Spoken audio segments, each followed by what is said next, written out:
This changes everything. So you see the gap from Ryan Newman back to Tony Stewart. That's a lot of ground to make up in 22 laps. And Harvick's actually kind of lost a couple of car lengths there on the 12th car of Ryan Newman. The last time by, Newman was about a 1/10 of a second faster than Harvick. Guys on fresh tires really haven't made up any ground. They've swapped positions among themselves, but nobody's moved forward any. Jamie McMurray's now the farthest up, but he's still in 9th place, just having exchanged that spot with Elliott Sadler. Deficit growing just a little bit more as Newman is powering away. Look at that. Yeah, just 0.58, 59, going for 6. Well, that going the other way a little bit now. So Newman must have picked up the push off turn 2, which hurt his straightaway speed. By the way, Casey Mears checked and released from the infield care center. You know, usually when you see a race, Burton going by Waltrip for 5th place. 5th place. Usually when you see a race on a warm day, and you look at the scoring information that we get in front of us, the fastest lap that a driver will turn all day a lot of times happens pretty early in the race before the track gets hot and slick. Here today at Chicago, we're seeing some of these laps that are being turned right now as being some of the fastest that have been run all day. Yeah. Ryan Newman's fastest lap, 241. Kevin Harvick's fastest lap, 241. Jimmy Johnson's fastest lap, 224. So this track has gotten even quicker as the day's gone on. And again, once again, just to repeat myself, but the new tires does not make that big a difference. Well, 3 wide. Well, what happened was Jeff Burton was trying to get underneath Michael. Michael's been holding pretty tough up in that high line. While those guys were racing, Jeff Gordon made up a bunch of ground on him. Another car with 4 fresh tires, a 24. Yeah, he pitted with 49 to go and took on his tires.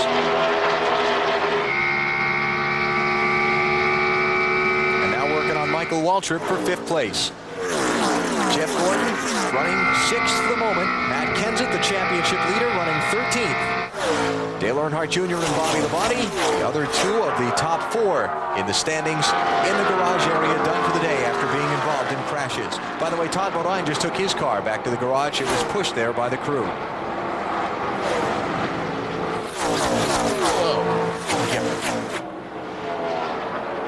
Gordon needed that racetrack that Michael had to pull that off and had to jump up out of gas because he pushed up the racetrack. Michael's hanging tough on that outside line.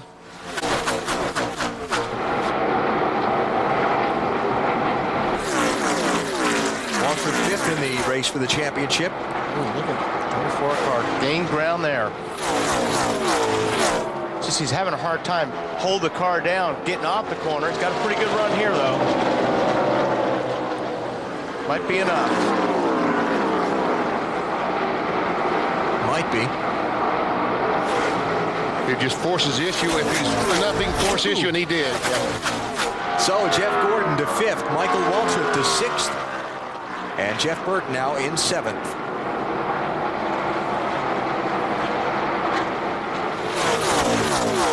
Michael Waltrip talking about Jeff Burton just a second ago while they were racing. 99 in your beer is for position. Yeah, no, leave me alone. He's a little bit busy. Leave me alone. I got my hands full right now. So Michael Waltrip running in 6th position now. And let's check out 3rd. Tony Stewart is running down Jimmy Johnson. Made up some ground on him. Jimmy just not able to keep his car right along that white line entering turn 1 there. Another car that moved up the racetrack and able to stay in front of Tony Stewart.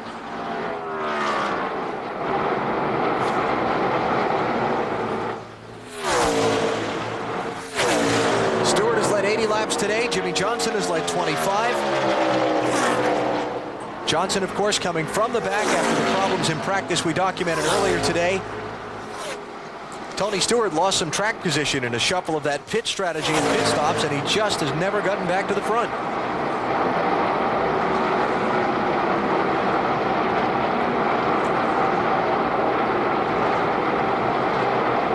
But for now, not quite able to finish the pass on Jimmy Johnson for third. Last week's winner, Greg Biffle. How about it, Marty? Well, let's go back and talk about what many people are saying is the upset of the year so far in NASCAR's top series. Biffle, of course, taking the checkered flag at Daytona in just his 23rd Winston Cup start, which led us to wonder, is that the quickest a Roush driver has ever captured his first Winston Cup win? And indeed, it is not. Matt Kenseth won on his first 18th start, rather, at the Lowe's Motor Speedway. If you haven't looked at Ford lately, look again. Biffle in some pretty elite company, guys. To win in your 23rd start's pretty impressive. Greg Biffle today, not having quite as good a day. He's back in 20th position now, a couple of laps down to the race leader. And the biggest problem he had, one of the car is not as fast as some of these other cars, but he did run out of fuel, and that cost him about a lap, along with the penalty.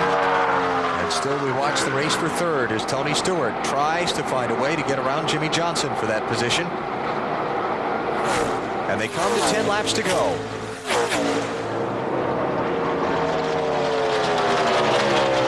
Fuel to the finish, not an issue today. It had been for a while. That was taken out by a rash of cautions we had in these late laps. So now what you've got is what you're going to have until the checkered flag on this thing waves. By the way, the rule that NASCAR has, the policy I should say, that NASCAR has implemented this season about telling the drivers and crew chiefs in their pre-race briefing what lap beyond which they'll not use the red flag to stop the race. Today it's 263. That's with 4 laps to go. So once the leader has completed lap 263, if there's an accident, the red flag will not be used today to stop the race, though every effort would be made to try and get it cleaned up and get it restarted for a green flag finish. All right, Tony's got to run. Third spot at stake. Now, can he keep it down on the bottom, getting off of 4? He could keep it on the bottom, but he needed more. Yeah, he needed more little buddies. A little bit of an advantage in. Usually the higher line, obviously coming off the corner, you're going to have a little bit more speed.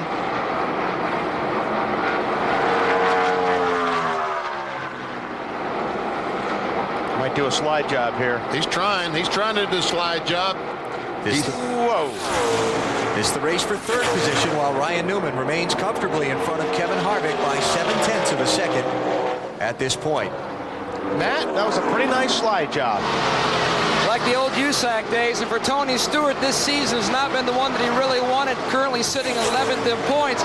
If he can duplicate his second half stats from last year, he should finish top 5 in points, and that is his goal now. He wants to go into the Ford Championship weekend, November 16th, with a shot to clinch top 5 in points. And by the way, earlier this week, Tony was diving in Key Largo. He had to wait before he could fly, so he snuck over to the Homestead Speedway. 11:30 at night, snuck into the track. A guard actually caught him when he pulled out his hard card. He said, well, come on in, I'll give you a tour. He has the first unofficial lap around the new Homestead racetrack on the apron, though, but he did dissect the banking. He was already looking at different racetracks where we currently race as far as what springs he might want to try when they have that open test day. Stewart already getting a look ahead to Homestead. He wants to be the first to win on the new remodeled Homestead Speedway.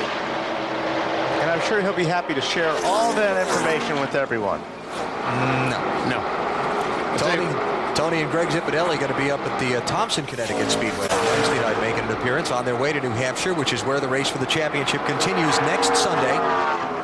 TNT is where the coverage is of the 300 from New Hampshire International Speedway. That is next Sunday, and we certainly hope you'll be with us.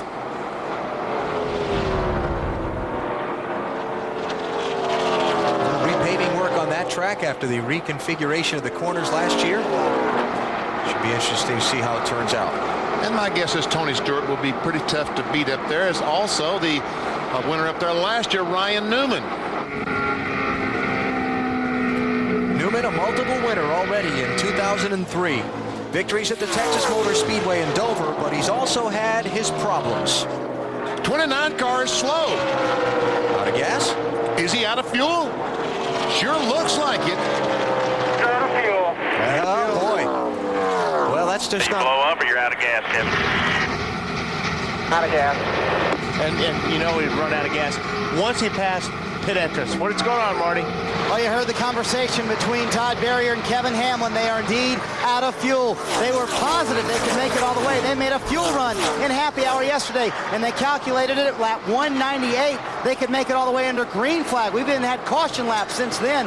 I even asked Todd a moment ago, are you worried about anything? He said, no, we'll be fine. We just won't catch Ryan Newman, but they are indeed out of fuel. Big surprise to these guys. So he stopped the same lap as Ryan Newman. That's what I was thinking. So all of a sudden, Matt Borland has to be a little bit nervous in that 12 car. Coming to the white flag for Ryan Newman. Is he going to have enough fuel to make it around to the checkers? This could be a little bit of a tense last lap for the 12 car. White flag is up. Final lap. Mile and a half to go to his third win of 2003. Getting a little tacky now. Ryan Newman finished fifth here a year ago despite having a right front tire go down on him with just 28 laps left. He's got 4 top 5 finishes in the last 6 races this season. And if the fuel holds up, he's going to get his third win of 2003. He can coast from there, I believe, and win. Checkered flag is up. Ryan Newman wins the Tropicana 400 2003. The fuel held up. He stopped with what? Where's my number? I lost mine. There it is. 69 laps to go. The same lap as Kevin Harvick.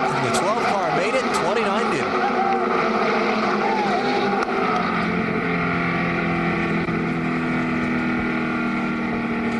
Ryan Newman's 4th career NASCAR Winston Cup win. The 25-year-old from South Bend, Indiana, with 4 top 5 finishes in the last 6 races, make it 5 and 7, Matt. We got gas! We got gas! Don't hurt him. Matt Borland. Were you nervous at all? I mean, the 29 pitted when you didn't. He ran out. We were a little nervous, but we were pretty sure we had it on fuel. So Mike Nelson just did a great job on the fuel mileage, and I did an awesome job driving. Just good to bring the Mobile Alto Dodge home in one piece in first place. To make up for last year? Definitely. Congratulations. He's even got gas left to do burnouts.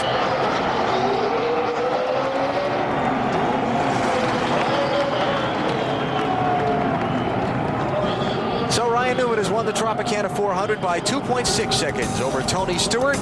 Our post-race coverage, including an interview with the winner, gets cranked up when we come back to the Chicagoland Speedway.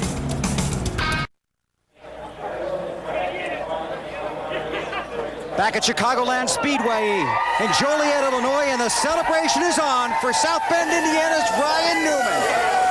His 3rd win of 2003 and the 4th of his young career. And as you can tell, they're thrilled with this one.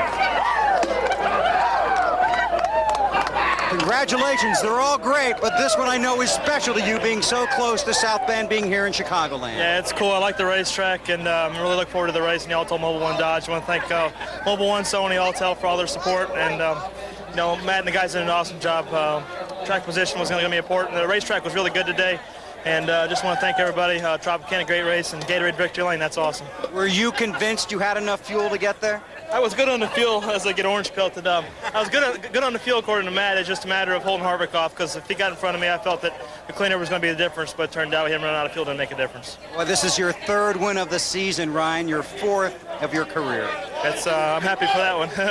Do you have a lot of friends, a lot of family coming here? Because you know this is close to home. You see them. There's a lot of friends, a lot of family, a lot of loved ones, people from racing. I used to grow up. I grew up racing midgets and sprint cars and Silver Crown cars around here, so they know a lot about Ryan Newman. Were you watching Harvick in the mirror? Oh yeah, definitely. Did you know he was going to be close?